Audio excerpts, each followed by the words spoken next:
آل عمران ختم ہوئی ہے، کل سے سورہ نساء کا آغاز ہوگا۔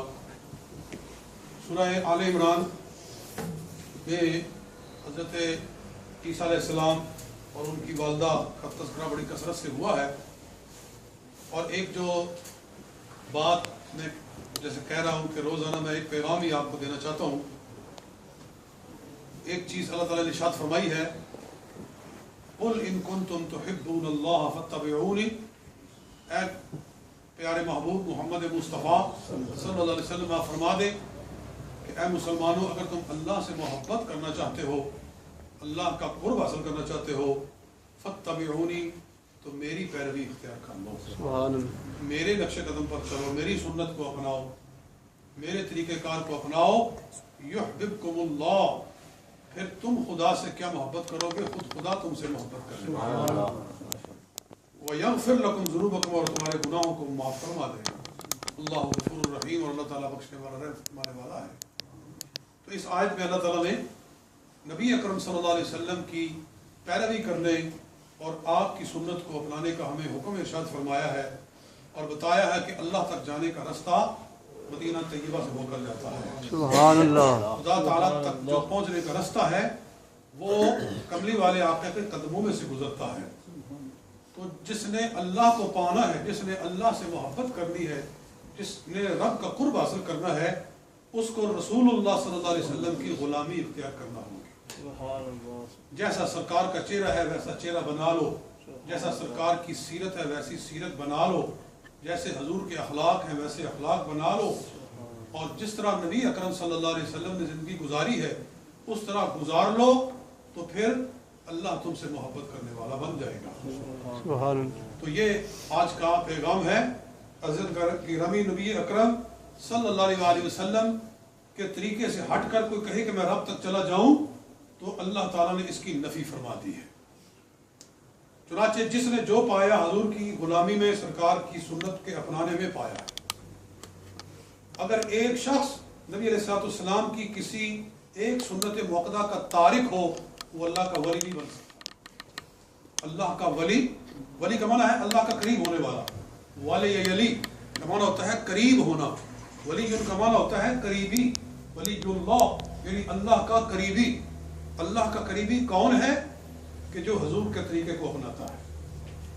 اور جو شخص نماز نہ پڑھے، داڑھی نہ رکھے، اور اس نے وہ کتوں کی ریسیں کروائے، اور جو جان کے برے کام کرے، اور سمجھے کہ میں اللہ کا ولی ہوں، اللہ کا مقرب ہوں، لوگ اس کے ہاتھ چومیں، تو بے شک سارا جہان اس کا ہاتھ چومے، مگر وہ اللہ کا مقرب بندہ نہیں بن سکتا، اس لیے کہ نبی اکرم صلی اللہ علیہ وسلم کی جس نے غلامی اختیار کر لی، اللہ نے سارا جہان جو ہے اس کے آگے جھکا دیا، سبحان اللہ۔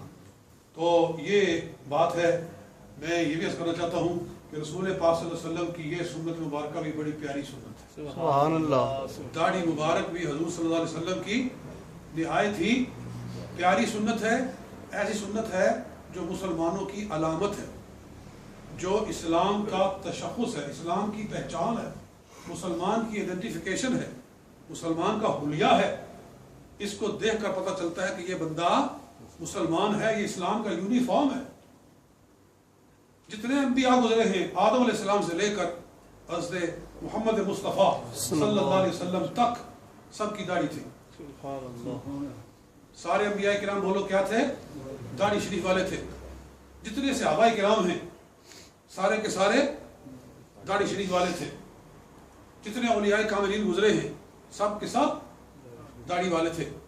موسیٰ علیہ السلام کا ذکر تو خود قرآن پاک کے اندر موجود ہے کہ آپ نے حضرت ہارون کو غصے سے پکڑ لیا، جب دیکھا کہ ساری قوم بعد میں گمراہ ہو گئی، بچڑے کو پوجنے لگی، آپ تورات لینے کے لیے گئے، کوہ طور پر 40 دن وہاں گزارے، واپس آئے تو قوم ساری بچڑے کی پوجا کر رہی ہے، تو غصے میں اپنے بھائی ہارون علیہ السلام کی داڑھی اور سر کے بال پکڑ لیے۔ تو قرآن کیا فرماتا ہے کہ انہوں نے عرض کیا کہ لا تأخذ بلحیتی ولا برأسی، میری داڑھی چھوڑیں، میرے ماں جائے، کیونکہ ایک ہی ماں کے بیٹے تھے، تو میری داڑھی چھوڑیں اور میرے سر کے بال چھوڑیں، میں بتاتا ہوں کہ یہ لوگ کیسے گمراہ ہوئے۔ تو بات ساری قرآن میں لکھی ہوئی ہے۔ معلوم ہوا کہ ہارون علیہ السلام کی داڑھی پوری تھی، مٹھی میں آ گئی تھی. تو مٹھی میں آنا جو ہے یہی داڑھی کا اصل معیار ہے، اصل مقدار ہے. اور اعلیٰ حضرت نے فرمایا ہے کہ داڑھی شریف جو ہے یہ کم از کم ٹھوڑی سے نیچے 4 انگل نیچے ہونی چاہیے. تو یہ داڑھی شریف کی مقدار ہے، اس کا یہ معیار ہے. رسول اللہ صلی اللہ علیہ وآلہ وسلم کے بارے میں نے ابھی چند مہینے پہلے حدیث پڑھی. حضرت ابو ہریرہ رضی اللہ تعالیٰ عنہ ارشاد فرماتے ہیں کہ تمام صحابہ کرام وہ ایک مٹھی سے آگے داڑھی کے کترنے کی اجازت دے دیتے تھے. کانو یرخصون الاخذ من اللحیۃ ما بعد القبضۃ، قبضہ کے بعد جو داڑھی ہے اس کے کاٹنے کی صحابہ کرام اجازت دے دیتے تھے. اس کا مطلب ہے قبضے سے نیچے کاٹنے کی صحابہ اجازت نہیں دیتے تھے. اور بخاری میں لکھا ہوا ہے، بخاری شریف میں کتاب الحج میں، کہ حضرت عمر فاروق حضرت عبداللہ بن عمر رضی اللہ تعالیٰ عنہ حج کے لیے آپ تشریف لے گئے. آپ نے حج مکمل کیا، آپ نے سر کے بال کٹوائے منڈوائے، اور اس کے بعد آپ اپنے داڑھی شریف کو پکڑا اور جو اس سے زیادہ تھی اس کو کاٹ دیا اور کہا کہ رسول پاک ایسے ہی کرتے تھے. سبحان اللہ، سبحان اللہ. رسول پاک صلی اللہ علیہ وسلم ایسے ہی کرتے تھے. تو یہی طریقہ ہے، یہی سنت ہے. اللہ تعالی ہمیں اپنانے کی توفیق عطا فرمائے. اللہم صلی علی